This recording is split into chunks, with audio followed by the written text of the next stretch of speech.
We will hear argument next in Case 23-146, Connelly versus United States. Mr. Shanmugam. Thank you, Mr. Chief Justice, and may it please the Court. To ensure continuity in their operations, closely held corporations will often agree to redeem the stock of a shareholder upon his death and then obtain a life insurance policy on the shareholder in order to fund the redemption obligation.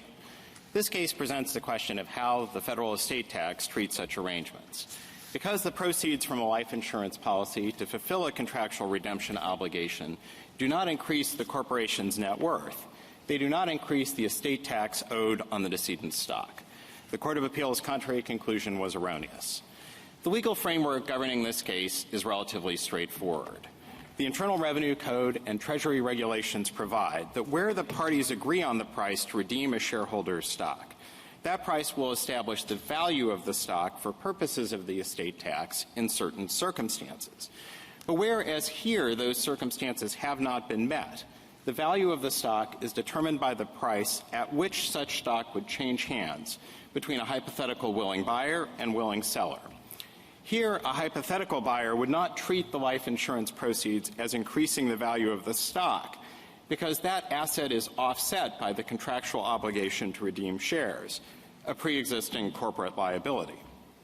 Now, the government argues that a court should attach no weight to the redemption obligation when assessing the value of the company. But the government fails to distinguish between a contractual obligation to redeem stock on the one hand and a voluntary stock redemption on the other. A hypothetical buyer would treat the contractual redemption obligation like any other debt that reduces the net worth and therefore the value of the company. The government's approach would lead to a grossly inflated valuation of the decedent's shares, and it would effectively lead to double taxation. It would defy common sense to take one side of the transaction into account, but to ignore the other for purposes of the estate tax. And it would destroy a valuable succession planning tool that the nation's small businesses have openly used for decades. The judgment of the Court of Appeals should be reversed. I welcome the Court's questions. Mr. Shanmugam, if a very interested buyer showed up the day after Michael died, would Thomas sell the business to him for $3.86 million? So if Thomas were the person we were thinking about and not Michael, I think it is quite possible that a hypothetical willing buyer would pay $3.68 million. No, I'm more focused on the asking price. If a buyer showed up the day after Michael died and offered to buy it at any price, what would he sell it for? So I think it's important here to distinguish between Michael and Thomas. Which one died? Michael is the one who died. Okay. And Michael, of course, is the one whose shares would be subject to the $3 million. But Thomas he is actually in charge of the estate and the company. So he's on both. So he can actually sell the property, right? Yes, except for the fact that under the buy-sell agreement, Thomas is actually disabled from selling the property. Well, he has the first option. He has the first option. That is correct. But under the terms of the buy-sell agreement, the estate cannot sell the stock. Okay, so let me just blink that for a minute, okay? What would he ask for it, assuming he could sell it? Would he ask $3.86 million or $6.86 million, assuming that the insurance was included in the assets or liabilities of the company? Sure, Justice Thomas. So the first question is, what is the net worth of the company? Because we're in agreement with the government that that is the first question. Our view is that the net worth of the company throughout all of this is $3.86 million.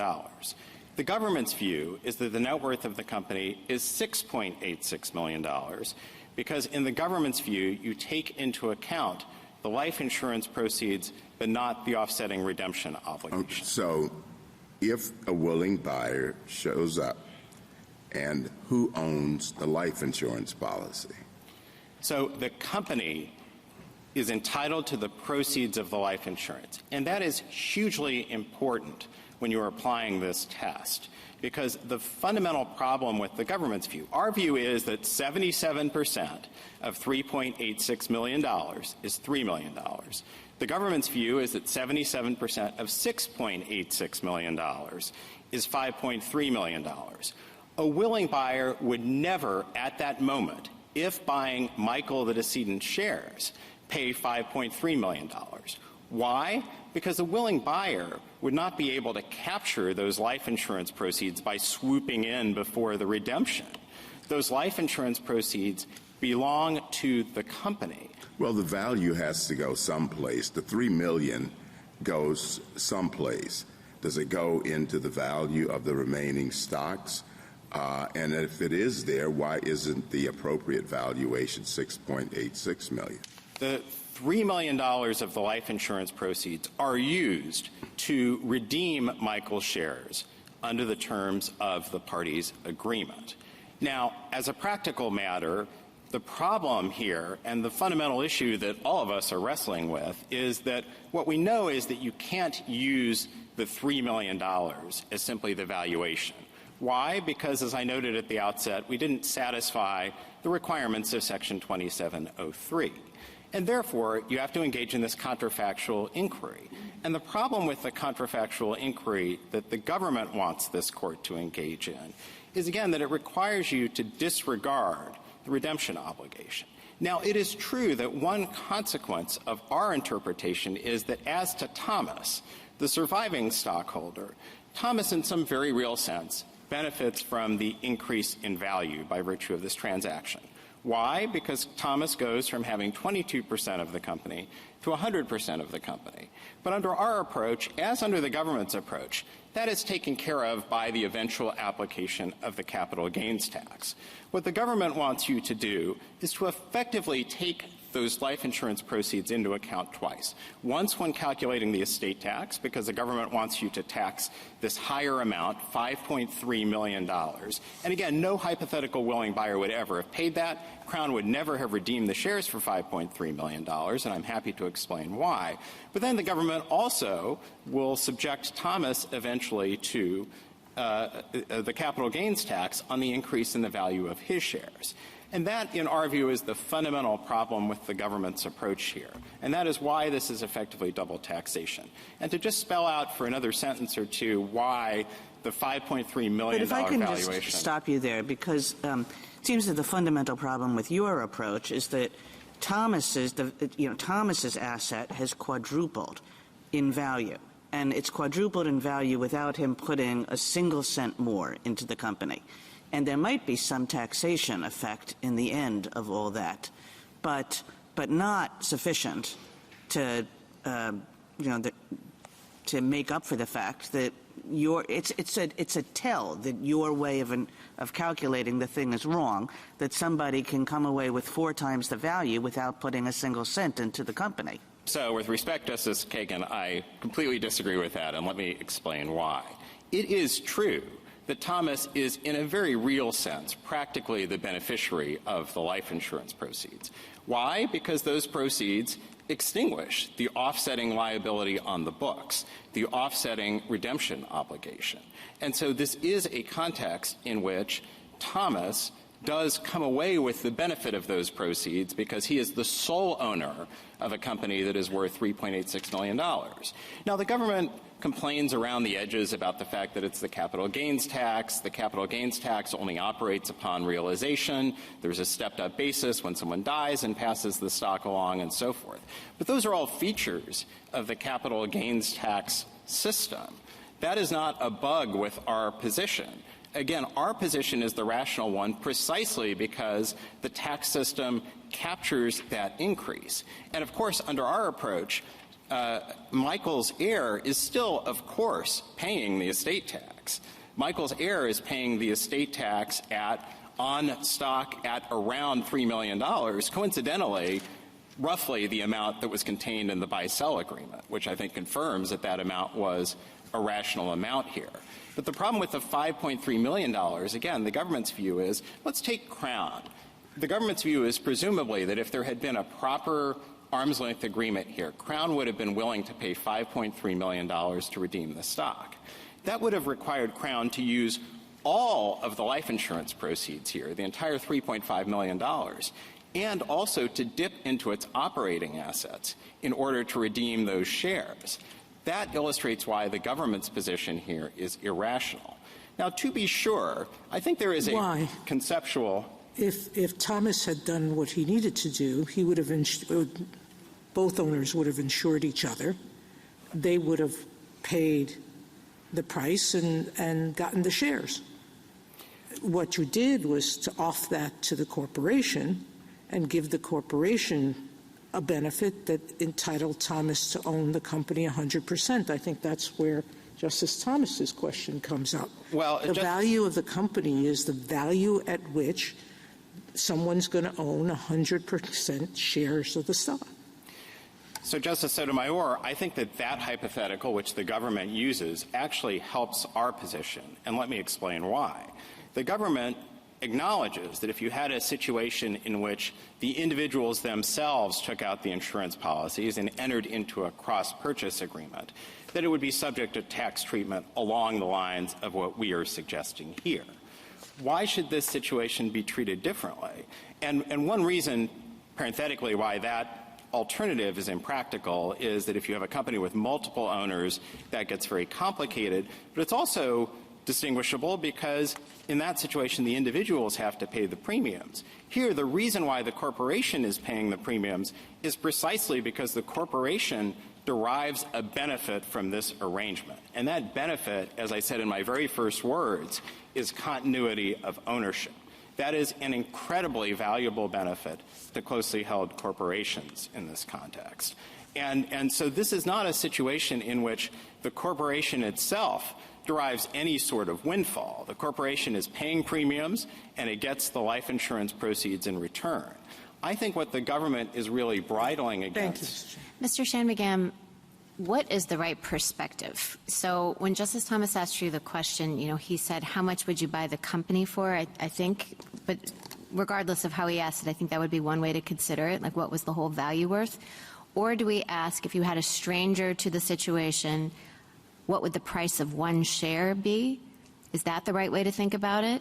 And then just kind of to build on to that, do you assume the perspective of Thomas, someone who would buy one of Thomas's shares, or someone who would buy one of Michael's shares, or just someone who, like, you could even pretend that you had a third brother named Ralph who only had one share?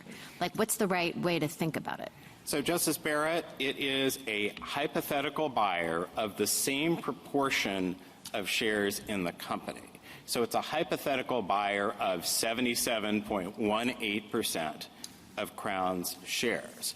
Now, I think the reason why we talk about the value of the company here is that I think we are in agreement that under the relevant regulations, and this is 2031 2F, we are really focusing on the net worth of the company and then multiplying the relevant percentage here. I think we and the government are in agreement that that is the correct approach here. Now, that will not always be true. There may be circumstances in which, for instance, that block of shares gives you a control premium that needs to be valued. And when you look at the lower court case law in this area, often the price will then be adjusted up or down. But we're all in agreement that there's no such adjustment here. And so really the fundamental question here is, what was the net worth of the company? And to make just two additional points about that. The first is the reason why we're talking about a hypothetical block of 77.18% of the shares is precisely because if we were talking about Michael's actual shares, those shares are about to be extinguished. They're subject to the redemption obligation. So I think there's really no good conceptual way to do that. And I think that the regulations recognize that when they talk about the fact in 2031 1B that you can look to an equivalent asset, a comparable item, in the words of the regulation, when you're making this determination. And then I think the second thing that I think is important to keep in mind here is that when you're talking about the net worth of the company, I don't really hear the government to dispute the fact that an obligation to redeem shares would be treated ordinarily, and common sense bears this out, as a liability like any other. It's a legally binding obligation. The accounting standards treat it as a liability. In fact, the accounting standards go so far as to specifically enumerate stock to be redeemed upon the death of the holder as giving rise to a liability. So fair enough on that, but just see if I've got this right and tell me where I'm wrong. You agree that the relevant value is of the corporation as a whole. And really the question is, what do we do with the $3 million in life insurance proceeds? How should that be dealt with? And I hear the government saying a prospective buyer would consider that part of the assets of the corporation, and therefore it enhances the value of the company to 5 point whatever it is. And I hear you saying, no, you really shouldn't count those insurance proceeds because they're earmarked for the redemption, and so no willing purchaser would account for them in part of his assessment of the value of the company. Is that a fair assessment of the difference between the two? I would word the point slightly differently, Justice Gorsuch, but I think this difference is important. We're not disputing that the life insurance proceeds are an asset. What we're really debating here is whether or not they are a net asset. Whether a willing buyer would consider them part of the value of the company that he's going to obtain when they're really earmarked for redemption. And what a willing buyer would do, I think, is to look at this and to say, yes, there are $3 million in life insurance proceeds that are going to come into the company, but those proceeds are going to immediately go out again. They're going to go out in order to fund this offsetting liability, which is on the books.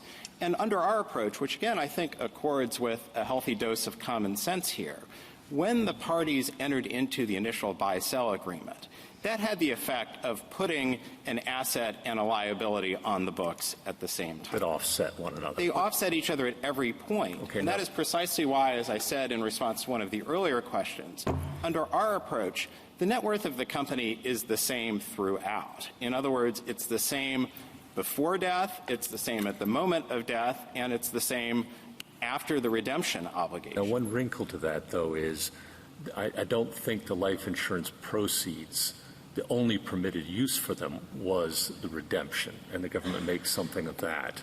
That is correct, and that's why I didn't pick up on the word earmarked in your question, because money is fungible. Yeah. And so I think our analysis would be the same if you were talking about $3 million that happened to be some other non-operating asset. It's still a $3 million liability. It would still be offset. And indeed, in this case, the life insurance policy was not for $3 million. It turns out it was for $3.5 million.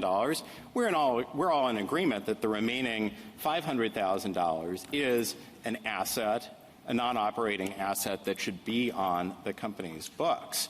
And so all we are doing here, I think, is giving effect to the broader framework, which not just Congress, but the Treasury and the IRS has set up here, which is a framework that says that when you are in the hypothetical world conducting this analysis, you assume that the hypothetical buyer and seller takes all relevant facts into account. You said, keep going, I'm sorry. And I think that the problem with the government's approach is that the government's approach requires you to do one of two things, either to disregard the offsetting liability or to assume, and I think when you look at the government's italicized hypotheticals, all of them effectively do this, to assume that your hypothetical buyer is somehow going to be able to capture the life insurance proceeds. That was the flaw with the Court of Appeals reasoning, because the Court of Appeals posited a situation where you had a buyer not just of the 77% of the shares, but of the entirety of the company. Of course, if a buyer could get their hands on both Michael's shares and Thomas's shares, presumably the first thing that buyer would do is to extinguish any redemption obligation, not that that redemption obligation would make any sense in that hypothetical, and to have the benefit of the $3.86 million in corporate value and the $3 million in life insurance proceeds. Something you said that I think is critical to your position is that the net worth before, on the day of, on the day after, a month after the life insurance and the redemption has occurred or whenever after that is constant.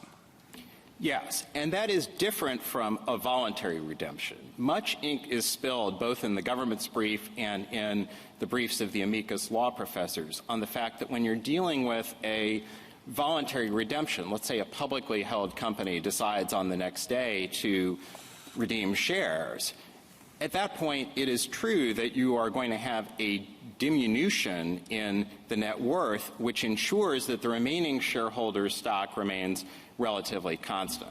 That actually turns out not to be true when you're dealing with publicly held companies, because often the stock will move up or down in response to such an announcement. But I think that basic principle is one that we don't disagree with.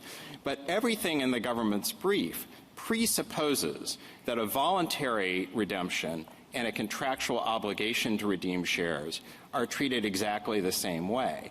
And I think the problem is that if you're a hypothetical buyer looking at the company, a redemption obligation is like any other debt. You see that on the corporate books, and that is $3 million that is going out the door.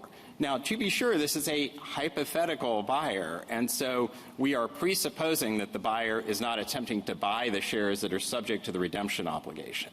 That would, again, be impossible under the terms of the buy-sell agreement, and even if they could, they would be entitled only to $3 million, and we're disregarding that figure. On the professors, Professor Chodorow and Professor Hellwig's amicus briefs, obviously they've spent a lot of time thinking about this issue. They're against you. Do you want to maybe you just covered it in your view, but where do they get it wrong? Maybe your point is the voluntary redemption is where they get it wrong, but I'd like some more explanation because they clearly have studied this.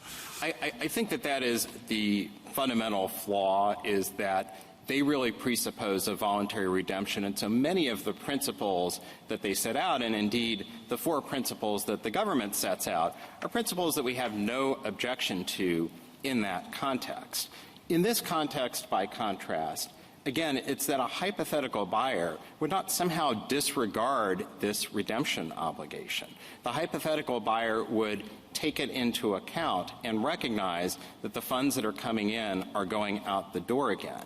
And to be clear, this results in no windfall whatsoever to anyone other than the benefit to Thomas that's going to be taxed. I think when the government says that the purposes here are not legitimate, there's nothing in the case that we disagree with more.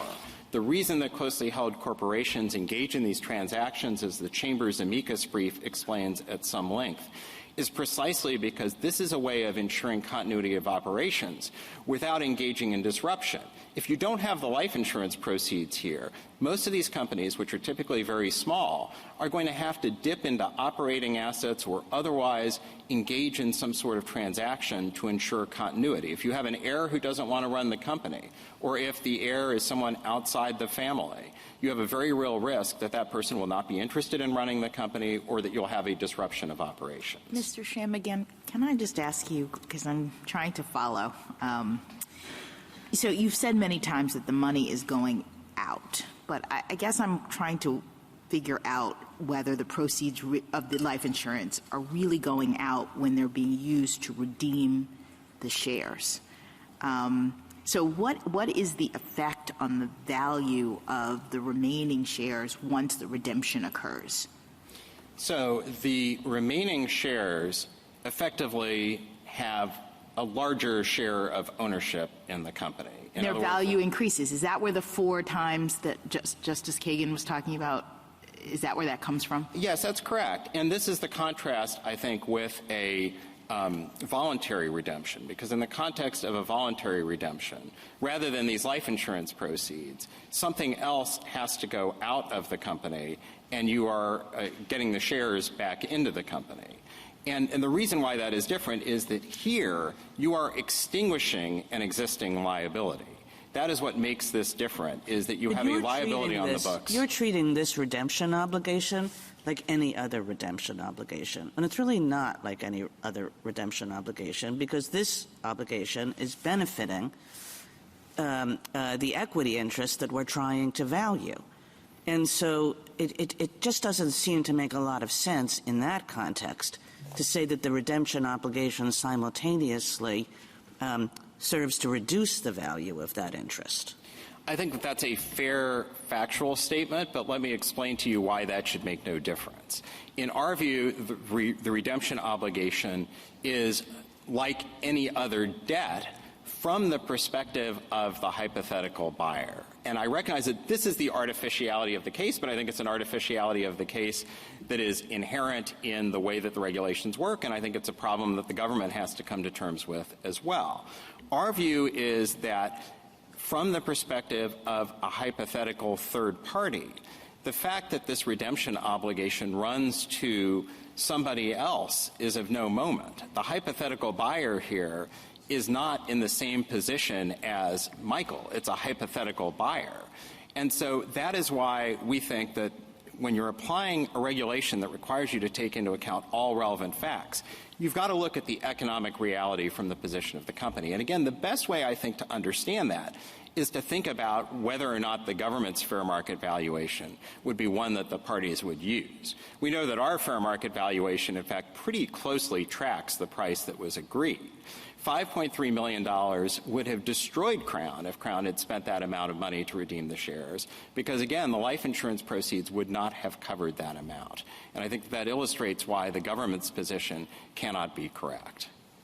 Thank you, counsel. Justice Thomas, Justice Alito, Justice Gorsuch, Kavanaugh, Justice Barrett. Can I just ask one more question? Assume that the company doesn't take out life insurance to fund the redemption. The agreement just says the company promises to redeem the shares at fair market value upon the shareholder's death. What, if anything, about your treatment of the redemption obligation changes in that circumstance? So I think the analysis is somewhat different, Justice Jackson, and I think that that is similar to the two sisters hypothetical that the government uses in its brief. And that is for the simple reason, and we've kind of been talking to some extent about this, that in that hypothetical, the obligation to redeem shares actually has a depressive effect on the company's future earning capacity. Why? Precisely because the company has to use other assets and typically operating assets in order to fund the redemption obligation. And in that circumstance, there could well be a depressive effect on the valuation, and that depressive effect could in fact be substantial. One reason why this circumstance is different is precisely because where you have an offsetting life insurance policy and redemption obligation, it actually makes sense to think about valuation in terms of the net worth of the company. I think once you start to get away from that, the valuation of the company is affected by its remaining operating assets, how the business is going to do on a going forward basis. But here, precisely because there's no effect on the remainder of the company, it makes sense to engage in the valuation by multiplying the percentage of shares by the net worth. Thank you. Thank you, counsel. Ms. Dubin? Mr. Chief Justice, and may it please the Court. The state's valuation of Michael Connelly's shares contradicts basic math and valuation principles. According to the estate, before we can value Michael's shares in Crown, we must first subtract the price that Crown paid for Michael's shares. In other words, the estate's theory is that before you can value something, you must first subtract the price paid for the very thing you are trying to value. That makes no sense. Using the item you're trying to value as a line item in its own valuation will never give you the correct answer. And it doesn't give the estate the right answer here either. The estate's contrary view rests on a fundamental misunderstanding of the nature of a redemption obligation. A redemption obligation is not a corporate debt that reduces the corporation's net worth or the value of the shares to be redeemed. A debt owed to creditors reduces corporate and shareholder value. A redemption obligation divides the corporate pie among existing shareholders without changing the value of their interests. And here, the corporate pie was worth $6.86 million, not $3.86 million. And that's true even if you look only at the estate's own numbers. Petitioner admits that Michael's estate walked away from the redemption with approximately $3 million in cash.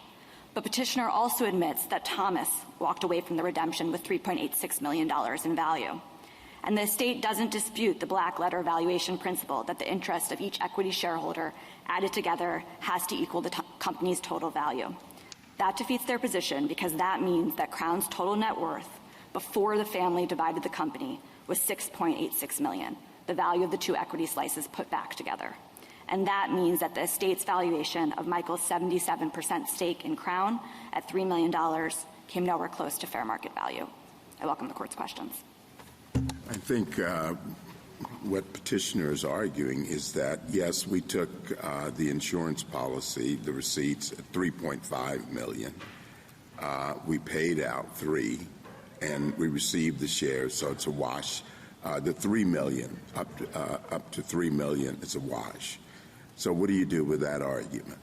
Sure. So that argument depends on the idea that the $3 million redemption obligation is a debt, a liability, and that's just not correct. What it is a promise to cash out one of the existing shareholder shares. So, for example, in the Two Sisters hypothetical on page 27 of our brief, if you own 80% of a company worth $5 million, you have a $4 million stake in the company. A redemption obligation at fair market value would be a promise to cash you out for your shares, for your stake in the company.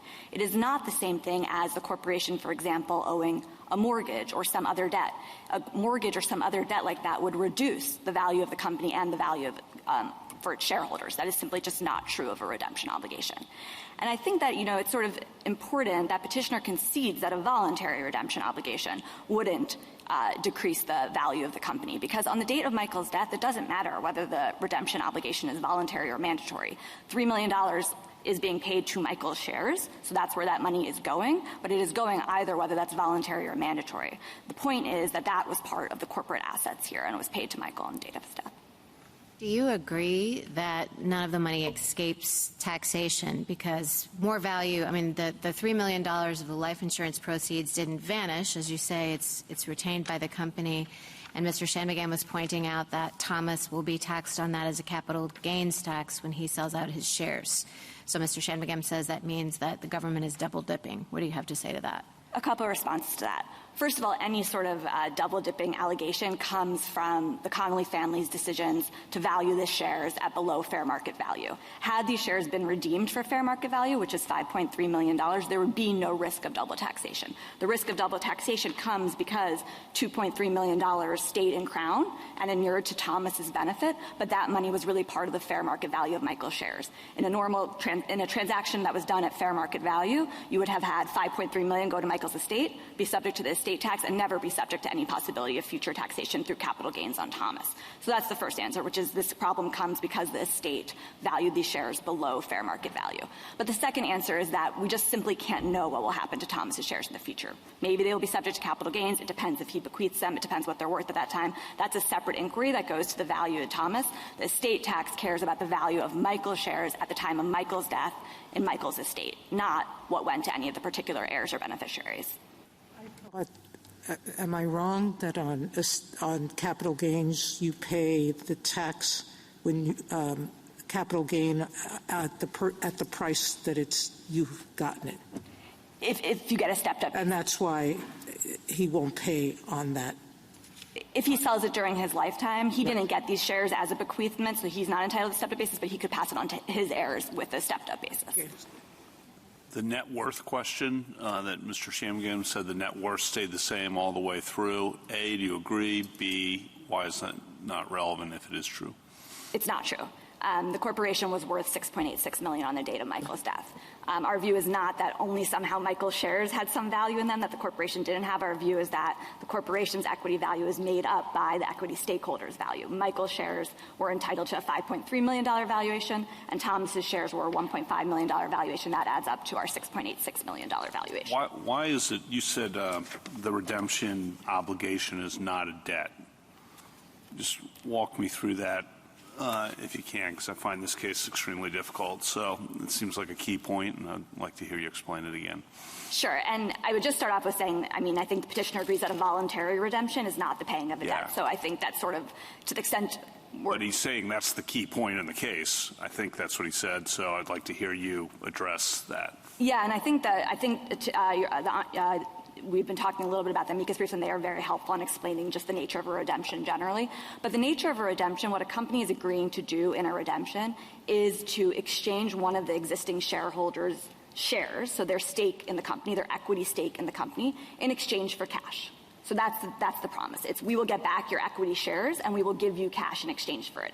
If that were done at fair market value, it would mean that if you had an 80% stake in a $5 million company, you would be entitled to $4 million in cash. What happens on the other side? Your shares are extinguished, so they no longer exist. So the remaining shareholder, who was a 20% stakeholder in our $5 million company, he had a Originally, to start, he had a 20% stake in a $5 million company, which is a $1 million stake. Now, after this redemption, which is paid out at $4 million, he would be left with sole ownership of a $1 million company. So in a redemption, both of the corporate shareholders, if the redemption is done at fair market value, they both walk away with the same value they had before. By contrast, in a debt situation where you're paying a debt, the corporation pays money out of its coffers to someone outside the corporation, and that will reduce both the corporate and the shareholder value. And if this had been that sort of $3 million debt, then petitioner's analysis would be right. But here, the $3 million went into Michael's pocket. It went to one of the equity shareholders. So that does not decrease the value of the corporation or, of course, the value of the shares to be redeemed. And I think just to pause on that for a second, petitioner says what we're really valuing here is some theoretical stake in the corporation, not Michael's shares. That's not correct as a matter of the statute. The statute tells us in 26 U.S.C. 2031, 2033, and 2036 that the relevant shares to be valued here are the decedent shares. That's, of course, what we're valuing. So that's not correct. But even if you were going to value some hypothetical 77% stake in the company, some 77% stake in the company with the redemption obligation or anything like that, you would always get $5.3 million because $5.3 million is what that stake is equivalent to. The only way you get petitioner's numbers is if you treat it as if there's a separate $3 million debt that you first take out of the company and then you try to value Michael's shares. But that just doesn't make sense because that $3 million runs to the holder of Michael's shares. It is not some free-floating debt out there in the universe. But it would work if petitioners would work if it was a free-floating debt somewhere outside in the universe. Yes, if it were debt owed to creditors, just generally when you're doing a very simplistic valuation of a corporation, you would subtract the liabilities owed to creditors before you determine what is the equity value remaining. But here, we're looking at an equity stake and money paid to an equity stake, and you can't say that that reduces the value of that equity stake or the value of the corporation as a whole. Would your answer differ if the life insurance proceeds had been earmarked for the redemption of Michael's shares?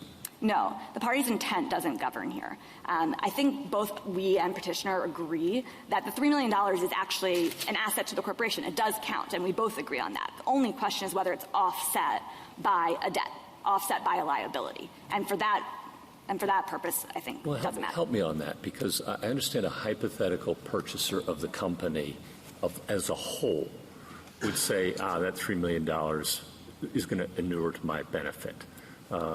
Because I'm just going to extinguish the redemption obligation and off we go. But if somebody's purchasing Michael's shares at the time of his death, why isn't it different then? And because we're assessing his estate value. And there you have an obligation to pay him out and the insurance proceeds coming in to do that. Absolutely. And the answer is that for all of the illustrations that we've suggested, whether it's a buyer of Crown as a whole, whether it's a buyer of just Michael's shares, you will always be able to capture the value of the insurance proceeds. Okay, but you agree the relevant measure is the buyer of Michael's shares. Yes, although as petitioner mentioned, we agree that it's a pro rata share of Crown as a whole, so you will get the same number whether you value a buyer of Crown as a whole and then take Michael's pro rata share of that or value just Michael's shares. Either way, a buyer who just buys Michael's shares is going to get a 77% stake in a company with total assets of $6.86 million. So if that redemption obligation now runs to him, he will get cash in exchange for the 77% obligation. If the redemption obligation is for some reason not honored or whatever it is, then he has a 77% stake in a company worth $6.86 million. But what the problem with petitioner's case is that he tries to take $3 million out of that pot. But the problem is that that $3 million goes to the holder of Michael's shares. Feel free to tell me this is the wrong question, but what's the net worth of the company after the shares are redeemed? On petitioner's view, it's $3.86 million, and you see this in the pie charts that they have on the reply brief on page 6. How about on your view? On our view, had the redemption been done at fair market value, which it was not, had the redemption been done at fair market value, it would be $1.53 million. But I think that picks up on a critical point, which is our view, the government's view here about how the estate tax works doesn't change how the parties had to structure their transactions. They are free to redeem shares at below fair market value for whatever business or idiosyncratic reasons they want to. But the estate tax looks at what was the fair market value of those shares. So after they get the life insurance proceeds and redeem the shares, the net worth of the company's dropped dramatically in your estimation. Yes, and that's the fundamental way in which... Doesn't that seem that... Just explain that to me. Sure, and I think this goes a little bit to your questions earlier about how a redemption is supposed to work. A redemption is essentially, it's sort of like a spinoff, right? You're dividing the corporate assets among existing shareholders. One is getting cash in exchange for their share, and one gets sole ownership of a company worth less. It is a problem for petitioner that, notwithstanding that that's how a redemption is supposed to work, in his view, the corporation maintains the same amount before and after. And the reason that the problem comes from is because he's saying the corporation is worth $3.86 million before, but it's actually worth $6.86 million. I think it's odd that you have a net worth of the company. What's the net worth of the company, in your view, the day before he dies? So I don't mean to pause, but the trickiness of it is trying to value the life insurance policies the day before he dies. There's a cash surrender value of the life insurance policies, which is approximately $500,000 the day before Michael's dies. So that's a little bit tricky. But putting aside any interest in the life insurance policies whatsoever, it's around $3 million. Okay, and then after he dies, even though they've bought the life insurance for exactly this purpose, the net worth of the company's dipped in half, right? So that seems a little, I mean, maybe you say they just messed up, but the whole purpose of the life insurance policy was to make sure that didn't happen, right?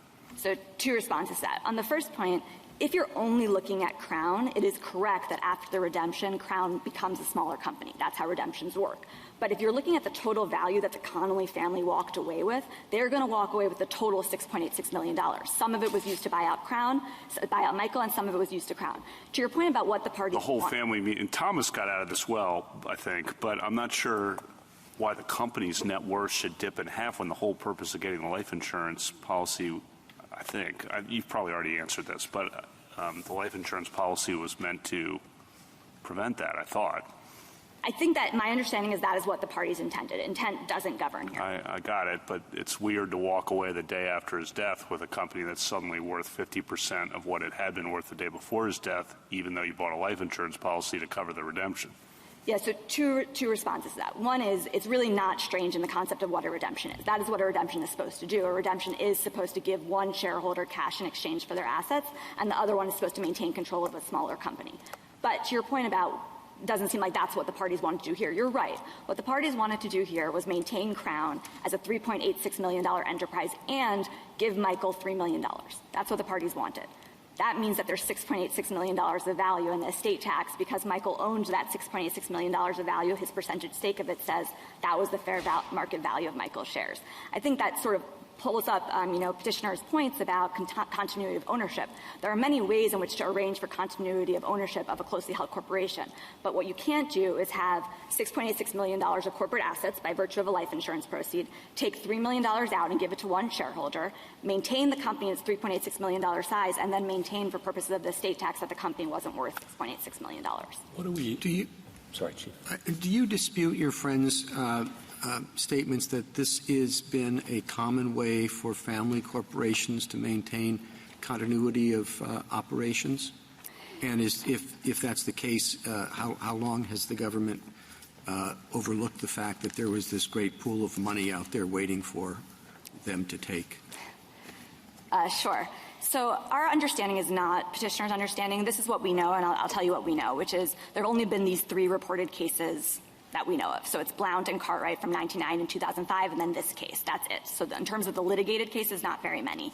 We did ask at the cert stage the IRS examiners who are charged with looking at the estate tax returns if they're seeing a lot of these in the pipeline, and they are not. They couldn't find any. So they didn't see any sort of maneuvers like this in the fact patterns in what they are looking at. I understand that that's not, sort of a conclusive view over whether people are doing it or not.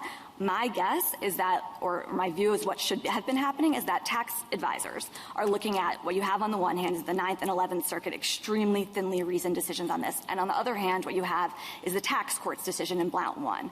And the tax court's decision in Blount 1 explains extremely clearly that this doesn't make sense because you are subtracting the value of the very thing you're trying to price in determining the value of that thing. And so what are most... I'm sorry, I was just going to say, so the 9th and the 11th circuits were on your friend's side. That's right. Which might suggest that it is a common way for family corporations to maintain continuity of operations. Right. So I would say my best guess is that if this is happening often, it was probably happening in the 9th and 11th circuits, which of course this case doesn't arise from. This comes from the 8th Circuit. And that might be one way that advisors are saying they can do it in those circuits. tax advisors tend to be risk averse. I think they would be very well aware of the fact that there are other ways to structure this, like the cross-insurance agreement or held by a trust, or various ways in which the critical piece is that the life insurance proceeds do not go into the corporation. Because the premise of Blount and Cartwright, the Court of Appeals decisions, is that somehow you can have money come into a corporation and have it not count when you're valuing shares in the corporation. And there's no reasoning whatsoever to explain why they think it's appropriate to treat the redemption obligation as a liability. Well, they might think it's appropriate because the money that comes in goes out fairly quickly. I agree. That's definitely the sort of initial appeal of what petitioner is saying and what the courts must have thought was true in Blount and Cartwright. It's simply just not correct, though, because the going out matters. If it's going out to a creditor, it reduces the corporation's net worth and it would reduce the shareholders' values. We absolutely agree with that. But here, when it went out to the holder of Michael's equity stake. Michael has a stake, and we are cashing out his shares. That's what's happening there. So it's not something that reduces the value of the shareholder shares. It would not reduce the value of Michael's shares, and it wouldn't reduce Crown's net worth when we're looking at it. It's not a debt owed to creditors. It is a promise to exchange a shareholder shares for cash.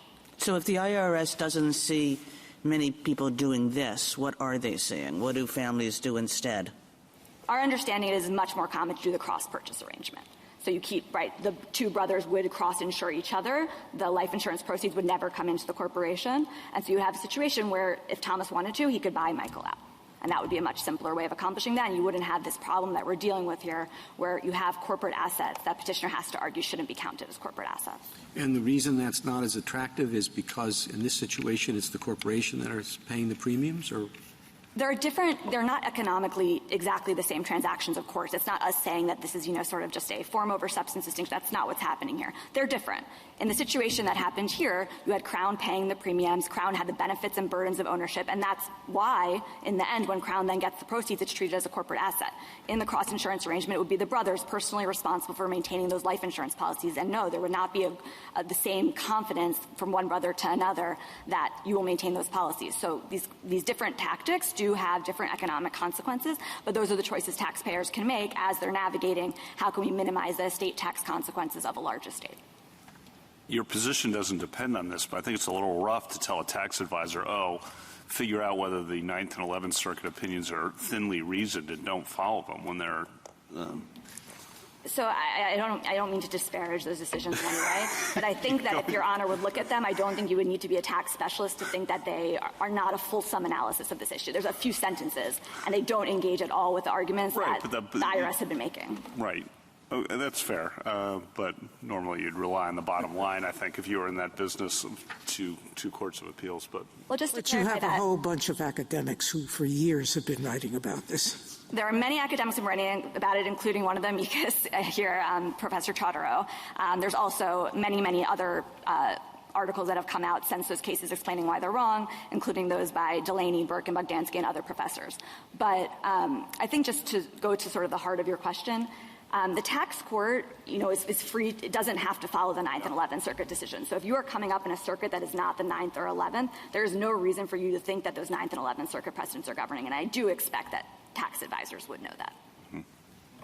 But if I could just sort of put this in it's a little bit hard for me to get this through my head. But your basic pitch is this is not any old liability. This is a redemption obligation. A redemption obligation is supposed to split the pie. So you come away with a smaller pie. That's because that's what redemption obligations do. Yes, that's correct. That's our basic pitch about a redemption obligation. I would just add that the other part of our pitch is that the hole in their case is that they are trying to value Michael's shares after Crown already redeemed them. You can't do that. The price paid out for Michael's shares is value that goes to Michael's shares. If you subtract that as a $3 million liability before trying to value Michael's shares, you will never get the correct answer. Thank you, counsel. Anything further? Anything further? No. Thank you. Rebuttal, Mr. Shanmugam? So the gist of the government's position is that it's not any old obligation. But that's the fundamental problem with the government's position. You see, the government doesn't dispute the fact that it is a liability in common sense or accounting terms. They say, well, it's a liability that runs to an equity holder. It's a liability that runs to Michael. But the problem here is that we're analyzing this from the perspective of a hypothetical buyer.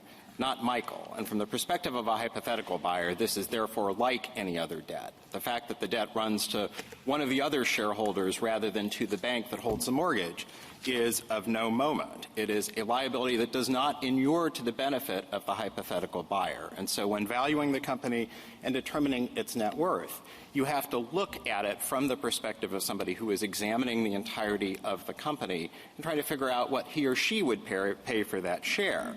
And while it is true that we're trying to value Michael's shares, we're not trying to value Michael's actual shares, because after all, those are the precise shares that are subject to the $3 million redemption obligation and are going to be extinguished. That's why you have to make the move to a hypothetical block of shares in the same proportion. Now let's drill down a little bit about the basic flaw in the government's position. I think this flaw was illustrated in the colloquy between my friend Ms. Dubin and Justice Kavanaugh. And that is because the government's position is not just that Michael's shares are worth $5.13 million. It's that after the redemption, the remaining shares, Thomas's shares, would be worth $1.53 million. What does that tell you? It tells you that in order to engage in a redemption at fair market value, the company would have to do something that it would never do. This is a $3.86 million company that would have to use some of that corporate value and some of its operating assets in order to redeem the shares and thereby diminish the remainder of the company and be left with the stub of a company. And particularly for a company like Crown in an industry like the construction industry where most of the assets are literally bricks and mortar, inventory, that is something that is completely counterfactual and would never take place in the real world. And parenthetically, to the extent that the government comes back to the fact that supposedly under our approach, the two sets of shares would add up to $6.86 million because Thomas's shares would be valued at $3.86 million. The problem with that is that $3.86 million is the post-redemption value of Thomas's shares. Under our approach, as the pie charts in our reply brief bear out, if you were valuing Thomas's shares, those shares would be worth only $880,000 at the time of Michael's death, precisely because what you're trying to do is to value the entire company from the perspective of a hypothetical buyer. Now, to the extent that the government says, well, you're getting a benefit here. You're getting a $3 million redemption of shares, and Thomas is walking away with the same company that existed beforehand. That is a feature of the fact that the company is getting the rewards of the life insurance. It is getting $3 million, and that $3 million is being put to use. But that is being accounted for by the operation of the tax system, and in particular the operation of the capital gains tax. And to the extent that Ms. Dubin today, in response to Justice Sotomayor, said, well, you may not get that money right away, you only get it upon realization, you only get the difference between the value at the time of realization and the value at the time that Thomas acquired the shares, all of those are features of the capital gains system. In terms of whether or not this is a common practice, that's obviously a hard thing to quantify. I would respectfully submit that the number of client alerts and the amount of froth in the industry in response to the court's grant of cert suggests that this is a pretty common practice. But if we look at the reported cases, I think the two critical facts are, first, that the government, in fact, took the contrary position in Estate of Cartwright, a case where the contrary position benefited the government because we were dealing with income tax rather than the estate tax. Second, that the government never indicated its non-acquiescence in those decisions, as the IRS sometimes does when it disagrees with them. And third, that I think it's a little bit unfair to disparage the Ninth and the 11th Circuits here, because it isn't as if the Eighth Circuit offered more extended reasoning. The sum total of the Eighth Circuit's reasoning was that if you posited a buyer of the entirety of the company, that buyer could capture the value of the life insurance proceeds. And ultimately, that analysis is fundamentally flawed. And none of the alternative ways of attempting to achieve the same result that the government posits, in fact, are successful. I think Ms. Dubin actually herself illustrated the flaws with individuals cross-purchasing insurance in order to conduct this arrangement off the corporate books. Individuals could, of course, change their minds. There would be the lack of certainty. But fundamentally, the corporation would not be paying the premiums, and the corporation is the one who benefits from continuity of ownership. Thank you. Thank you, counsel. The case is submitted.